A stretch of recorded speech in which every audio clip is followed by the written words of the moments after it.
Good evening and welcome to the League of Women Voters Candidate Forum. Tonight we're in Simi Valley to hear from the three candidates that are here to run for mayor of Simi Valley. I'm David Marin with the League of Women Voters. Thank you for coming tonight. As I mentioned earlier, you can supply your questions on cards. We have volunteers to take those. We randomly assign seating in the beginning, and we're going to start with opening statements. 1 minute and we'll begin with Mike. So whenever you're ready, Mike, you have 60 seconds. And we have a timer up here for the candidates, so I'll be cutting them off right on time. All right, when you're ready, Mike. Ready, set, go. Well, good evening, everybody. Let me start off by saying, first off, I'm not a politician. This is my first debate. My only debates in life have been with Little Leaguers, whether they're out or not. But thank you for coming here. I appreciate you all being here. I absolutely do. So good evening. Thank you all for being here. It's an honor and privilege to sit before you as a candidate for the city mayor. For those who don't know you, I'm Michael Shaw, and I've had the pleasure and good fortune of calling this incredible city home for many years. Please forgive me, but I'm not the best speaker, and I can't wait to hear from everybody. I want to hear their ideas as much as I want to hear mine. I love this town, and all I want to do is see it prosper.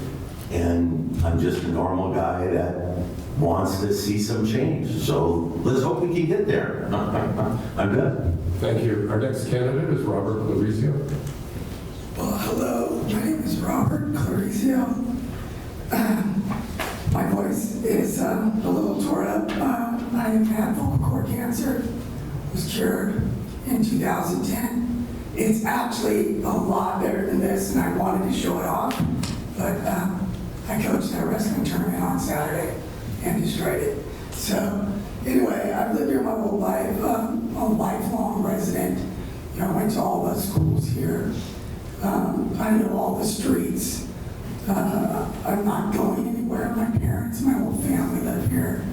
I love this town. Just like Mike kind of stole the words out of my mouth, I'm not a politician.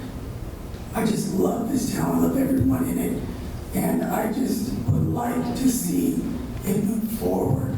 It seems like we've kind of been stuck in an identity crisis. And now what are we going to do to move forward and kind of improve our identity? Thank you. Our next candidate is Fred Thomas. Well, good evening. Good evening, actually, no. Good evening, everyone. My name is Fred Thomas. I'm running for re-election as Simi Valley Mayor. I want to thank the League of Women's Voters for having this. I love opportunities to speak to the public. First of all, I was elected, well, a year and a half ago, and I can tell you that being elected mayor in serving 2 years is just not enough.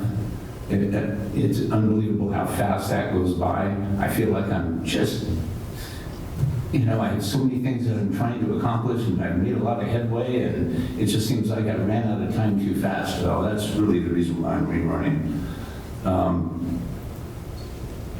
I did it originally because I was asked to by quite a few people.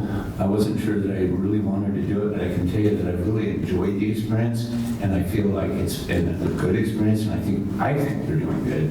I think we have a really cohesive council right now. I think we're being very productive. Thank you, Fred. We're going to have to stop you there. Okay. Robert, we're going to start the first question with you. I'll be jumping around candidates. We're probably going to talk about housing later, but this is an important question about the commercial property. So, Robert, do you have any policy plans to address the empty commercial property in Simi Valley and also the excessive rent for some of the commercial property? Well, I've spoken before on this. I grew up working in a union environment, and a lot of people, that's a bad word, but to me, they set the standard. One of the things that we used to do was subsidize. We used to subsidize. Now, I don't know what kind of discussions has been had with these owners of all these businesses, but they've been empty for a long time. I ran against Mashburn during that time, and the same buildings are still empty, and they were empty 4 years before that. So I don't understand how, I don't know enough about it, really. But my first initial thought is like, let's give them some incentives to rent these buildings and get them rented and kind of bring that into the public. So we can go in and the city can work with, I'm sure you have young people and also just people in general that would like to have a storefront business and experience that. Maybe we can make it a little bit easier to get into these businesses. And again, though I don't know a lot about it and what is being done, but apparently something needs to get done because it's the same thing. And it's kind of projecting some footwork, asking a lot of questions, and see if we can come up with some solutions. Thank you. Fred, same question to you. Do you have any policy plans to address the empty commercial properties? And what about the excessive rents for some of the property here? Well, two issues going on. One of those, we used to have funds that we could use, redevelopment funds, and those were taken away by the state. Two, retail has become a challenge these days with the online sales, which is why many of the malls in America are being redone as a destination, event place that is scaled down to about 1/3 retail. That's one of the challenges. Two, with these aging properties that we have, and there's a lot of them, there's owners that just aren't prepared to make investments into it. And the demand for retail is not that high. So it's not a matter of building more retail or making more retail. And where's I think some of these are going to have to be turned into something else. And places for people to go and do things. And, we're evaluating all that. We've actually been working for a couple of years with the firm to envision what that looks like in the future. And something that's, I think, part of that's important about where we're heading as a city is to actually have that vision that we can work towards. Thank you. And Mike, we'll wrap up with you. Your plans to address the empty commercial property and the rents. Right out of the gate, we're talking about we have to have some smart urban planning, some smart growth. Yes, indeed, we have a lot of commercial properties that are unused. It's all driven by market force. I've owned a lot of commercial property. You can't fill it up for free. We'd like to fill it up and say, oh, we can fill it up with the unhoused, but it's not realistic. And to get at the heart of that question, I've got to go back to now education, because we've got to bring manufacturing back to Simi. We need to be able to offer high-tech people, high-tech students that have the training in pharmaceutical industry or robotics, to where we can manufacture stuff here. Because right now, these buildings are sitting empty because everybody's left. And we don't have anything to attract business any longer. So it's a lot more than a minute, 30-second worth of answer. But yes, we can address all of those vacant buildings with smart urban planning. Thanks. Thanks. Okay, Fred, we'll start with you on the next question. Share with us what you think are the toughest challenges that a mayor would face in Simi Valley, and what would be your goals if you're elected the mayor? Well, one certainly stands out. That's the town center. That's been a challenge for a while. I am happy to say that as of about 48 hours ago, we have a new owner that I believe is going to come forward with some really good plans. So I'm hoping that works out. Challenges. Ever since I got into this position, I've been challenging, how we take care of our infrastructure. I personally had an issue with the sidewalk in front of my house. And when I got elected, I challenged the city on that and found out that we didn't really have a good way of being aware at any time of exactly how much we had, how far behind we were. So one of the things I did is bring a program to the city where we're starting to track all that so that we can actually make more informed decisions and try to catch up. Roads are a good example. 13 years without any, road resurfacing. And I think in the last year and a half, you've probably seen that we've done, quite a bit for that period of time, more than we did the previous 13 years. And, responsible growth is the challenge right now. We have not only require but a need for additional housing, but at the same time, we have many residents that don't want to see growth. So we're trying to find that balance, but we have to move forward. So it has to be, planned and serious. Thank you. Mike, same question to you. As far as if you were elected mayor, what would be your goals? And what do you think are the toughest challenges? Wow. Well, I wrote this one up earlier. So in these partisan political times, one would think that we could all agree on the need to protect our environment. We all breathe the same air and we drink the same water. It should be a human right to have clean air and clean water. It is imperative that our future leaders, regardless of party affiliation, embrace protecting our environment. Far too long of our elected officials have lacked the courage to stand up against those forces that prioritize profit over the environment, free of pollutants. As your mayor, I will work tirelessly to enhance air and water quality for everyone in Simi Valley. The next favorite one I've got is I want to talk about the unhoused, because that's a problem that isn't going to go away. And again, I'm not the political pro here, but I think our current policy is to point people the other direction and make them go back to the San Fernando Valley or something. But when we start talking about the unhoused, then I'm going to move on to additional assistance, mental health assistance with our police force, because we ask our policemen to be psychologists and they shouldn't be. But I'm running out of time, so I'll let it go. Thank you. Robert, same question to you. If you were elected mayor, what would be some of your goals and what do you think are the biggest challenges? Well, these are the same things that were brought up years ago.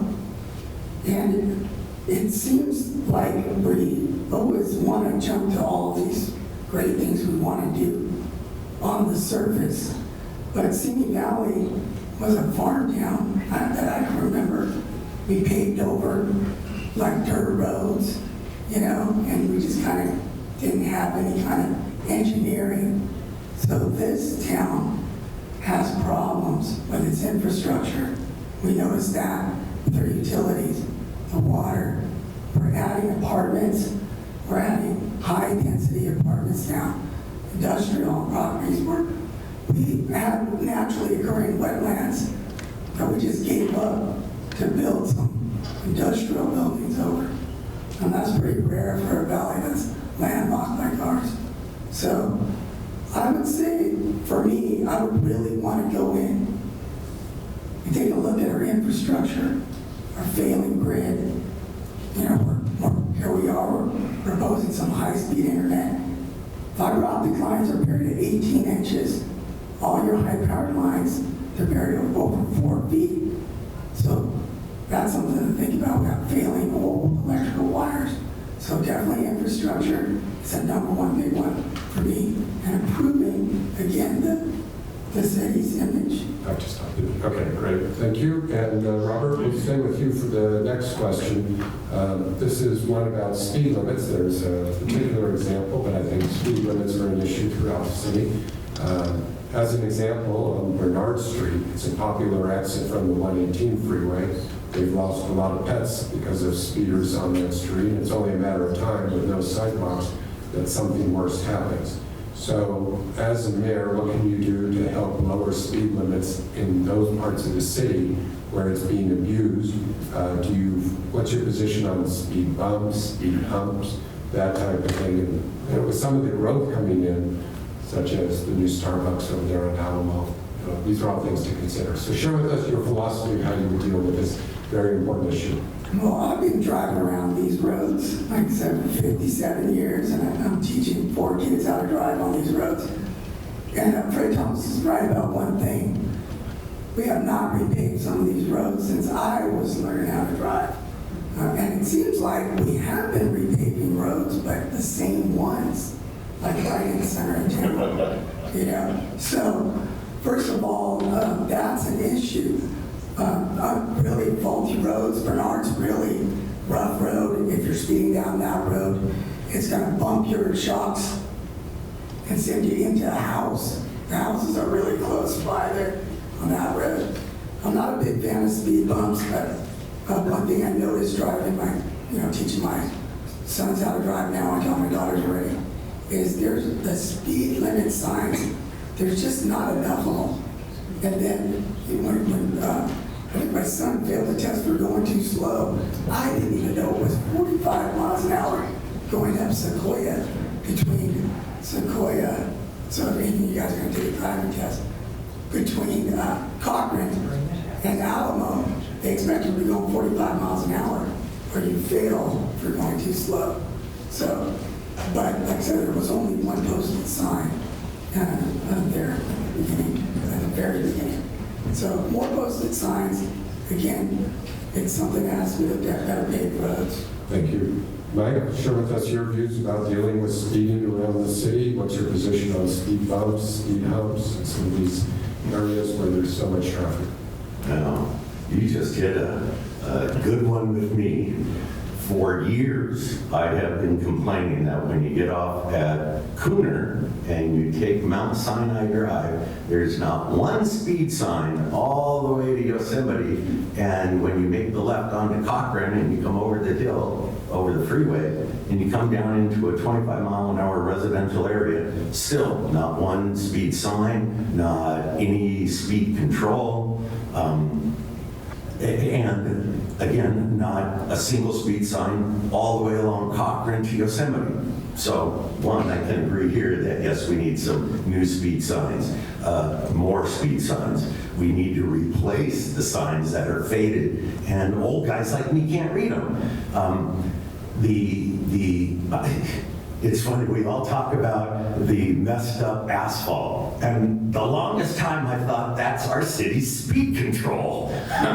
With lousy roads, we're not gonna go fast. So the city's kind of already taking care of it for us.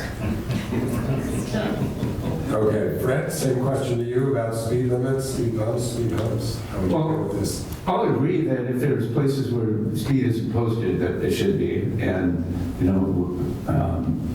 I'm actually going to look into that now. But I think the problem is driving habits.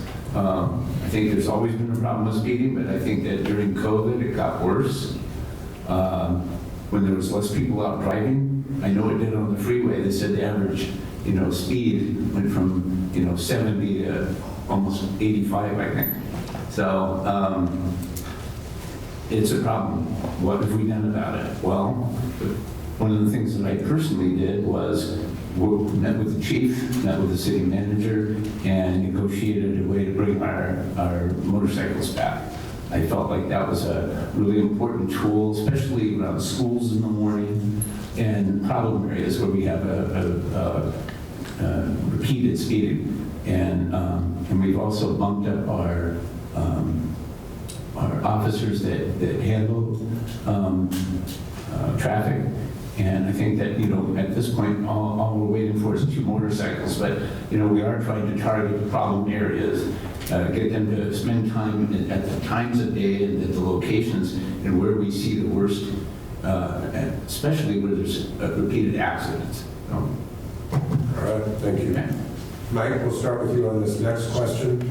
It's an issue all around the county. We get this question all the time. But California's housing shortage is huge. So how can you help Simi Valley improve the situation, build the type of housing so that our young people are able to live here and work here? Well, the first thing I'd be doing is I won't give away city land. But that's another issue, because we just did that a while ago. That being said, as much canvassing as I do around this town, and I stop and I ask everybody questions like, do you want to hook your sewers up, in the unincorporated areas? I ask them about the housing. I went and weed whacked the weeds in front of the Haven Apartments because my mother used to live there and it was a lifesaver for her. But yet I've heard ill talk about the Haven because it's low income. And it hurts me to hear that. We do need more low-income housing, but nobody wants it in their backyard. Nobody wants to look at the extra fourth floor. So I'll agree that, yes, we need some better urban planning. We are close to, our city is close to meeting our requirement for our low housing requirement. So the only thing I can say to that is we need a lot more work, because we've got a lot of people that are hurt right now and can't afford to even live in this town, and they're working like 2 jobs. Thank you. Fred, same question to you. What can you do to help alleviate the housing shortage and promote housing that young people who are just starting their careers can afford? Okay, well, our contract with the state was to add about 2,700 new housing units in Simi, and we're on track to do that right now. It has to be done the right way, and whether you're in favor of it or not, you know, we did have one unit at Capo and Cochran, Capo and Alamo, where the contractor was unwilling to work with the city and ended up suing the state to force us to approve it. You know, we wanted them to work with us to try to make it more appealing to the neighbors in the area. But in the process of doing this, we're finding the right locations, the right places. So far, every single one of them have affordable housing elements. And we're going to be looking at another one next Monday. I think we're on track to make a big difference. Thank you. And Robert, we'll wrap up this question with you. Okay, so I'm the son of immigrant parents. My father, small-time contractor eventually, in Simi Valley, trying to build on his own land. And I'll tell you, they fought that guy for like 8 years, and then made him build like, you know, these huge lot houses, and he wanted to build a few more homes on his own property. So now I'll switch gears, fast forward, here we are. And it seems like the tables have turned for some reason. All of a sudden, it's like we tried to get the developer to do this. Wait a minute, we're in the city. This development over here on Alamo, I'd like to see where everybody's gonna end up parking, because it's really dense. My daughter and her friend, who's a boy, I will not accept boyfriend, they moved into the way less dense buildings up across from Simi High. I have all their vehicles parked in my house. So, and I'm running for mayor too, so sorry everybody. I got way too many vehicles at my house from my growing daughters from this. So it's time that we start taking a stance, and even if it is against Newsom or whoever the governor is, and say, listen, Simi Valley is a different place. We're landlocked. It's a different type of atmosphere here. Okay, we need to do things. We need to do things right. But yeah, we gotta start, you know, pulling the reins on this. I have to stop you there, Robert. Okay, we're going to start with you, Fred, on this next question. The person writes, we moved here because of the population limits and the low crime. We've seen a rise.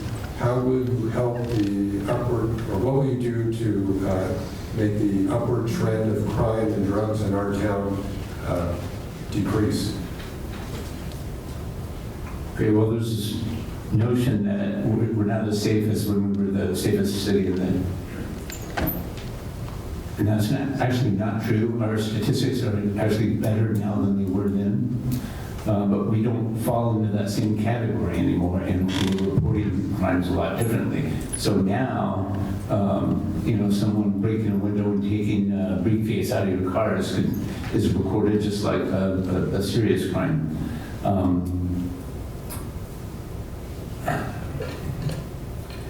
It's I think that, you know, one of my priorities is maintaining a safe community, because I think that that's probably the number one reason that we have the quality of life that you have in the city. So that's just how I feel. Thank you. And Robert. And Robert, just to make sure your green light is on with your microphone. Yeah, yes. I think, yeah, pull it close. Okay, Robert, same question. They moved here because of the population and the low crime. What will you do to keep the city safe? Okay, yeah, I was shocked 2 years ago. I spoke in front of the veterans, and I just Googled it really quickly because I was under the impression that we were like one of the safest cities. We ranked 12 points below Palmdale and just tied with Lancaster at 24 or something like that. So it was like, what? I could not believe this. And like Fred said, it might be statistical deals or whatever, but that's just way, way off from what I was thinking we were at. So we need to stop living on this past laurels of like, what at one time we were the safest city in the 80s and 90s. And that's a long time ago, guys. When I'm a competitive person, I live in Simi Valley. I'd like to see our Simi Police Department be on top, you know? And that's part of the thing when I say, like, we need a better image. Listen, we have the Olympics coming here in 4 years. It's going to be right over the hill, right there. That means more money in our pockets if we have a marketable city. Airbnbs to every one of you here. You can market every person here. There's lots of things that we need to do. Stop with this past laurel stuff. Another thing is when we don't do nothing about the drugs in this country here, that means we don't do nothing about the current big problems that we have. I have to stop you there. Okay. Mike, what would you do to bring down the trend of crime and drugs increasing in our town? It's funny, earlier today, when I was rehearsing this very question, my son said, hey, maybe you should make a comment like, you know, just a couple of years ago, we were the safest city in the United States. And then look at, and it's not Fred's doing, he's not reaching. And I don't believe we have a crime rate going sky high. But what we could talk about, well, and what is happening right now in front of our eyes, the Simi Valley is going through a demographic shift. The baby boomers, the old white guys, are dying off, and we're being replaced by just a rainbow of other wonderful colors. I got an opportunity to go speak at Moore Park College, and if you look at all the students, they're all kinds. So we're going to have a really diverse population, and it's happening right now, and it is going to affect us economically too. We have to get ready for that, and right now, you don't hear that talked about at all. It's just, again, we keep rehashing the same old thing. But you'll never hear from me take money away from the police department, take money away from the schools, and I want you all to know I'm a financial hawk. I read this and I pay attention to it because all the wish list is not worth a darn without the money. I'll stop you there. Okay, but we're going to let you start the next question, Mike. So, now this is an interesting question because I've read about in the paper just how much the people of Simi Valley are suffering with this situation about the public safety power shutoffs. So how will you deal with the power shutoffs and push Southern California Edison to upgrade their equipment and to limit the number and frequency of these shutoffs? I don't know if our mayor or any of our city council members have the power to accomplish what you just said. I mean, just think of what we're going to force Edison to do anything. When I look at all of the electrical lines and the phone lines that run up and down our streets, that's one of those. I've always been one of these old guys that, why is this or why isn't this? And complain and point the fingers at these guys. And that's one of them. Why haven't all of these lines been buried? And again, to his point, our infrastructure under our street is as old as I am. I'm sorry, it's old and worn out. So when Edison does put that stuff underground and we hook up our purple pipes to our water recycling plant, perhaps we can get Edison to again, they won't have to shut off the power if the lines are underground because the wind's not going to be blowing and shorting the lines out. Aside from that, I'd certainly like to explore something where the city can help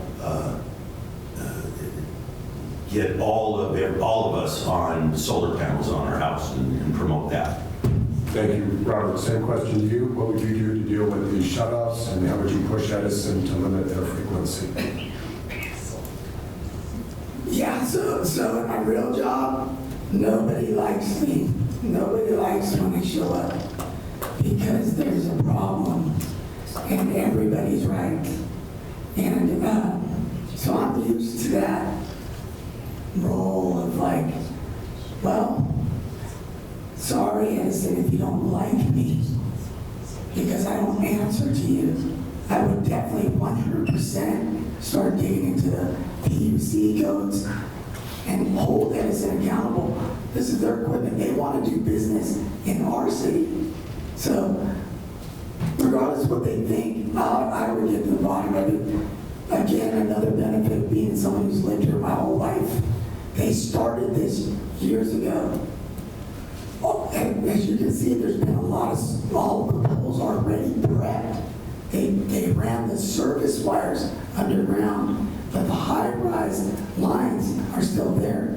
Again, those have to be buried though at 4 feet. Whereas out here, we've got a Texas-based company out here laying fiber all in the streets, 18 inches, 18 inches. Okay? So like, you gotta get past that to get down and get this stuff buried. These projects were started years ago when I was a teenager, but never finished. So something that will be revisited with me. Thank you. And Fred, we'll wrap up this question with you. What would you do to push Edison to limit the number of public safety shutoffs? Well, I think it's better that I just tell you what I have done. When we were dealing with that, I did reach out and was invited to go down because Edison was coming up with a whole new system for dealing with wind events. I went to their headquarters and I spent the day there.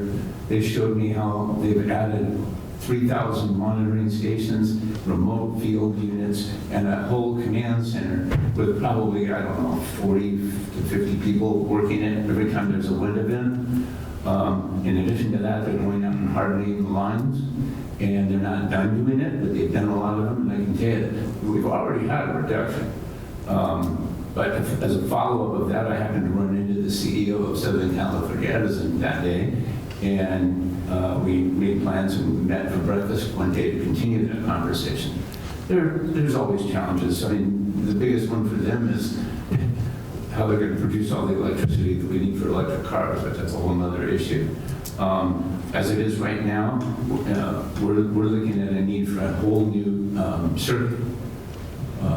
And that's something that will be happening in the near future. But where these lines go down and cause these problems, these are the ones back in the hills. These aren't the local lines that are the problem. The problem is where the high electricity is traveling to the city, and that's why they're turning it down. Thank you. Turning it up. Robert, we'll start with you on the next question. Earlier, we talked a little bit about commercial property, but let's talk a little more about the economy. And what can the city do to attract businesses, to retain the businesses that you have, and just to overall help your commerce grow? Well, again, that's what I was talking about. The city's just, it looks really run down. It's been run down. Except for the center of town, and seems to get makeovers here and there.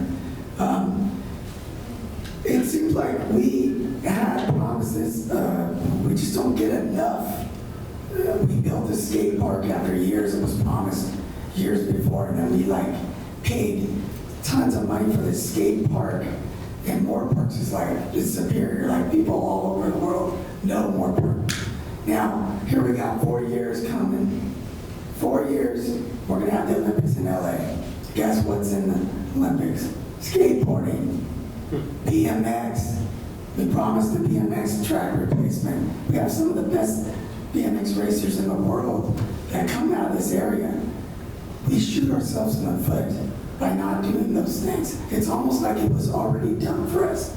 So in 4 years now, we could try to get an event here. And even if we couldn't get an event here, people come from all over the world to train. And that means Airbnbs, it means putting us on the map for stuff like that. And that would attract a lot of business for us. You know, and so investing in our young people, investing in ourselves is the key thing, I think. Thank you. Fred, what would you do to help spur the economy, attract businesses, retain the ones you have? Well, just a quick note, BMX track and skateboarding is art district. But as far as that goes, you know, retail is dying. And there's just not enough retail that's successful these days. But industrial is where the demand is. We can't build industrial fast enough for the need, and we have been wherever we can. We just don't have a lot of places to do it. But when we do, they're immediately taken, and they're providing more jobs and higher paying jobs. And I think that that's where the real potential for economic growth comes. As far as attracting them, you know, we're actually working on that. We've come up with a marketing program, and to the point that when we identify someone, I will personally go out and meet with them and let them know that the mayor will stand side by side and work with them through the process, because we do want people to come here, and we do work very hard. Thank you. And Mike, same question to you about how to spur the economy, attract and retain businesses. All right, well, many of you probably know me as a businessman from Simi here, but prior to bringing my business to Simi, I worked for the Los Angeles County Metropolitan Transit Authority. I had a vetted job. I was approved by the board. I was in charge, my department was in charge of all of the elevators and escalators for the entire MTA. All of the lines, all of the buildings. I had an enormous budget. And what I did with 80% of my time was collect data, analyze the data, and then write a budget. So when I say I'm a financial hawk, I know this book really well. And I've got all kinds of great ideas, but none of them can come to fruition if we don't have the money. But if we did have the money, the first thing I'd be doing is investing it into these streets. I'd invest into our infrastructure. If you want to attract new modern businesses, you have to have good fiber optic. You have to have reliable power. You have to have good roads to get to the buildings. You have to have a trained and educated workforce to offer these businesses to attract them. So it starts with money, I hate to say. But the good thing about it is we do have a great little town. We've got a lot of good talent to draw from. We've got good schools. We need to invest in our schools, and we got to pay. Thank you. And Fred, we'll start with you on the next question. Let's learn a little bit about what you do outside of the city council and your work in the community. Tell us about your volunteering experiences. Where you serve, what you do, and also how would you encourage more volunteerism in Simi Valley? I believe that Simi Valley has more volunteerism than any other city that I've ever lived in. I moved here 30 years ago, and 30 years ago I immediately got involved in the community. The first thing I did was go to a current councilman and said, I want to get involved in the city. What do you suggest? He suggested the Boys and Girls Club was a good place to start because they were in need of some people at the time that had business experience. I did that, and I served 20 years on the board, including 4 years as its chair, longest serving chair. I've been involved in the gang task force, the crime task force. I'm currently on the board of the police foundation. I was its chair for 3 years. I also volunteer in other ways. I'm a trained volunteer with the Drug Enforcement Administration doing drug education. I've been doing that for 15 years. I love this community. I've probably been directly involved or have at least supported every single nonprofit in this community. And I will continue to do that. Thank you. Mike, share with us your volunteering experiences and how would you encourage more volunteerism? Well, I didn't go to the Boys and Girls Club, but I've always been one of these giver guys. In my own way, I've been sponsoring at-risk youth for, gosh, 30 years now. I currently have 3 young guys that I'm sponsoring. The youngest is 17. He's a senior at Santa Paula High School. The next one's 21. And when his name's Jason, when Jason first met me, he was 17 years old. He was halfway through high school, and he didn't know what he wanted to do with himself. I made him a deal. If he graduated and went to college, I'd give him $100 for every A he got. So he went and took a bunch of classes. Well, now you advance forward another 5 years. Jason just did move out on his own. He's got a job where he's making $40 an hour. Of course, he wants to be an elevator guy. The best thing about it is we learned how to save money. So that young man has got $25,000 in the bank, and he's got a stock portfolio that I said, you get one, I'll get one to match. So he's got his own stock portfolio, he's got 25 grand in the bank, and he's getting ahead in life. Aside from that, and real quick, I can't tell you the rest, but okay. Thank you. And Robert, we'll wrap up with you about, tell us about your volunteering experience and how you would encourage more. Well, I got to agree with Fred. It's just a great volunteer spirit. You know, everybody has a certain spirit here compared to other places. I've traveled all over this country for work. I'm going to tell you, we do have it. We have it, especially here in Simi. It's good.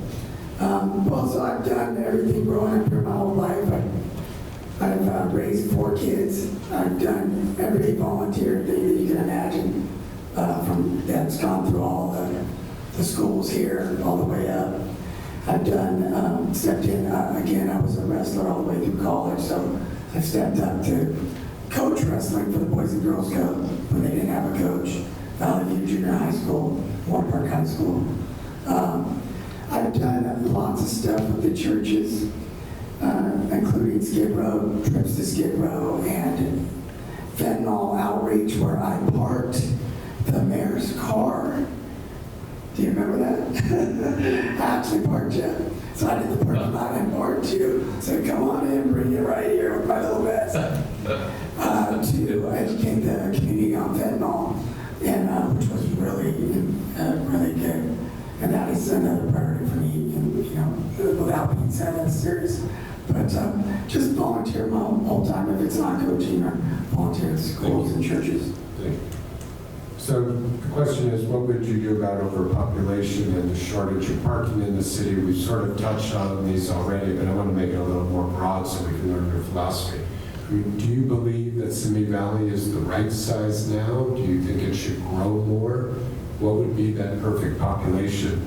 And then how do you make adjustments for things like parking and other things that happen with growth? Is that back at me? That's back at you. Okay, yeah, so, you know, I think Simi Valley, like I said, was never engineered right from the beginning. They just, you know, I saw it. These were all fields. We used to hunt rabbits right here in this grapefruit field right here. I don't know if that was legal or not, but we all did it. All the kids did it. They just paved everything up. Apartments, for a long time, I don't know how we went up so high with the apartment buildings again. We need to be dictating more about, we have traffic now. Our traffic signals don't seem to be operating. That's something that I'm familiar with. It's a technology that to me seems like it's on basic software, like operating software. Possibly need to get a consultant in there to deal with the traffic. So I'm not a big fan of huge growth. I like the ADUs, people being able to build a little more and adjustments on their own land. There are programs in place for housing and helping people that I didn't know it takes education, and those programs are out there. County and state these things need to be negotiated with before we approve projects. with people before we let them Thank you, build. Robert. Mike, same question to you. What's your view of what the proper population is? Do you think we're right there? Do you think we should still keep growing? And how would you deal with some of the effects of growth, like parking? Well, first off, I don't know if anybody's aware, but according to what Wikipedia, Simi has had a 1% population decrease over the last 4 years. But certainly a mayor or any city official can't arbitrarily say we're going to put a cap on our population. That's not realistic. What concerns me more is the fact that we are allowing, and at the state's request, more ADUs, which results in less parking on the street. And as we all know, more and more of us are owning more and more cars, so that exacerbates a problem, and you can't have both. What I would like to point out, though, especially, we've only got 8 points of egress into this city. So if we are going to continue to grow our population, which we seem to, that's the way we're headed, we have to kind of pay attention of maybe we need to make additional roads in and out, because when there is an emergency like we had with the earthquake in '94, you couldn't get out of town. So we need bigger, better roads, maybe more roads going out either direction on either side. That'd be where I'd start. Thank you. And Fred, what do you think is the right population? What would you do about the effects of growth? Well, I think I agree with everybody. The right size population is whatever it is now. We don't want to get any bigger. But that's not realistic. We have a housing shortage. We have and every single city in California, no matter who they are, is being, given a timeline and a number of additional units to make room for more people. And so, we're trying to do the best we can. We tried at one point in looking at litigation to possibly give us a little more control with that. But at the same time, all we can do is try to do the best job we can in putting those units into play while making a minimum impact on the city. As far as number of roads in and out of town, just a quick comment there. I understand that in an emergency situation, but I got to tell you, having the 3 key arteries in and out of town, this has come in very helpful when it came to catching people that are committing crimes. There's a plus too. Okay, Mike, we're going to start with you on the next question. And I'm not sure that I understand the first one, but maybe one of you do. It's about Box Canyon. Is that a road that needs to come into this city? Box Canyon, you're familiar? Okay, so I'm going to give you 2 though, because you won't need 90 seconds for Box Canyon. So what would you do about bringing Box Canyon to Simi? And can we do something to have more activities for young adults, like clubs, create more clubs here in the city where they can go in and recreate? 18 and older. Mike, you're up first.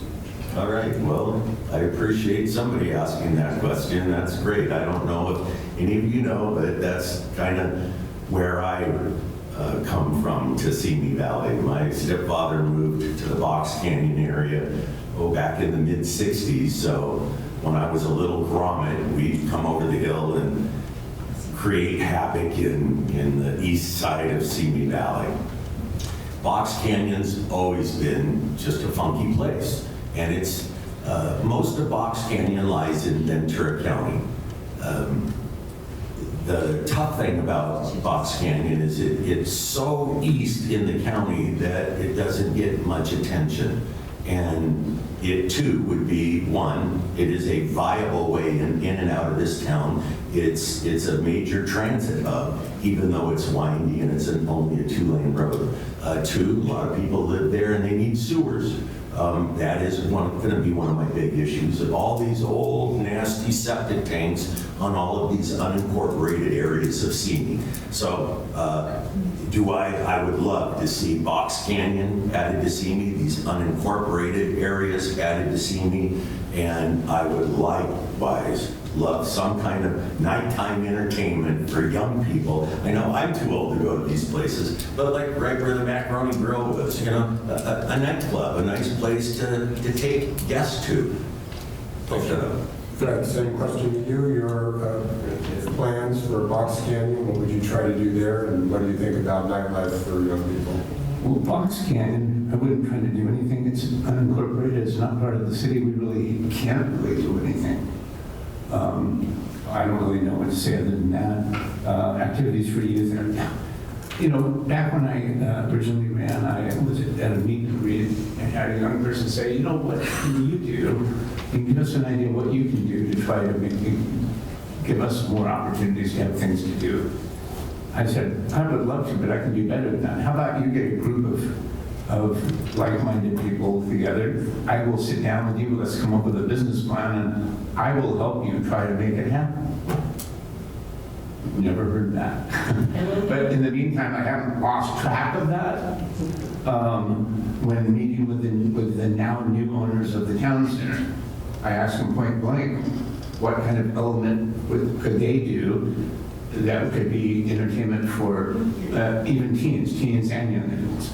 And they're planning on a major part of the women's Macy's being exactly that.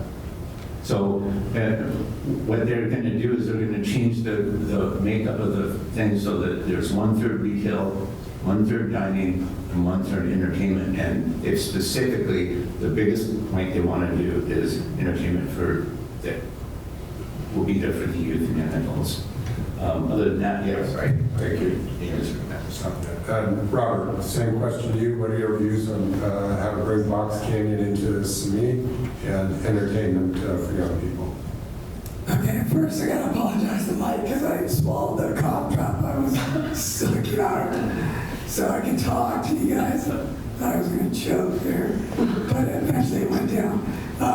So sorry about that, Mike, during your time for speaking.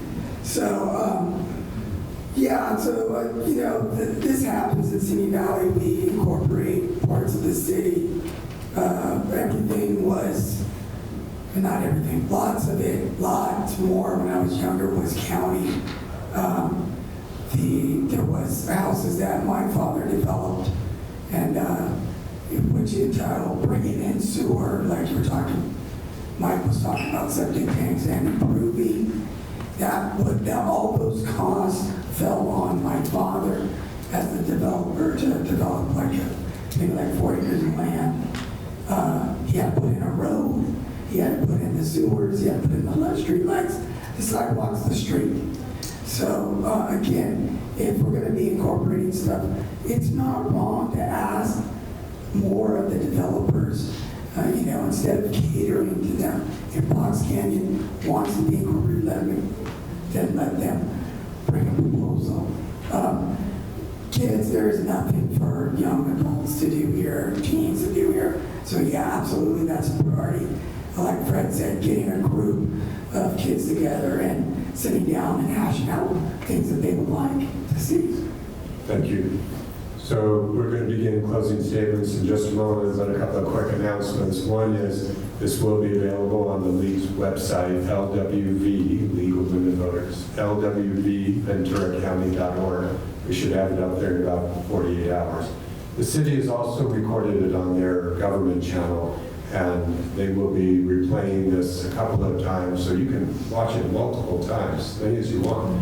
I don't know the schedule for when it will be airing, but I'm sure you can find that out from the city. I also want to take a moment to thank the volunteers that helped put this on tonight. From the League, we have Cheryl, Pat, Carol, Wayne, Ellen, and Kathy. And if you're interested in learning more about the League, it is open to men. I've been a member almost 20 years. We have a table out front where you can get membership information and learn more about us. So with that, we're going to go back to our candidates in reverse order. They'll have 1 minute for the closing statement, and whenever you're ready, Fred, please begin. Okay, got to fit some stuff in, so I'm going to talk fast. A few things about me. I have an open door policy, and I will sit down and talk to any resident about any issue that they have, and I will always listen with an open mind, because I truly believe that I'm here to serve the community.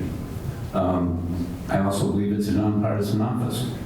And although I have my own views on things, and I know there's a lot of hot button topics on a national and statewide level, but when you're talking about the city, it's about running the city. And I always try to make every decision based on the entire population.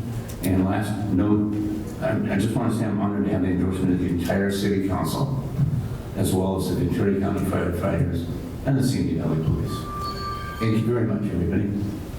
Thank you. Our next candidate is Robert Claricio. Okay, yeah, so what I'd like to close with is something that Fred talked about. He said this is not like a nonpartisan position. This is a nonpartisan position. And this isn't a race like you think, you know, of a winner, a loser, a cheater, you know, running a race. But this is a nonpartisan position, a job that needs to be filled. And you guys are the interviewers here today. And the most important thing about this is to decide, does the person here have the ability to be nonpartisan? It's important. This is super important. This job requires that. Okay, it's nothing like if you've ever hired anybody, it's nothing personal. Some people just aren't made to do certain things. You have to find that the most important thing in a nonpartisan election. Thank you, Robert. And our next candidate is Mike Shaw. All right, well, thank you for letting me be the last guy holding it. Real quick, I just want to get some wish lists out real fast. Like better bike lanes. We're a horrible town for biking, and biking's an important thing. We need to promote that. We need to maybe have a bike festival where we're mountain bikes and BMX and road bikes. Our public transit. I don't know if anybody here has ever ridden one of our buses, but we need to expand our ADA and DAR fleet. That's the one that we count on the most. I'd like to see free transit for seniors and students to promote students to use mass transit. Simi High Tech, you heard me talk about high tech. I'd like to see a winery, a nice place to go eat and hang out. I'm sure we all would. Concerts in the park. I'd love concerts in the park. And last, thank you all for coming. Thanks for being here. Thank you. I didn't get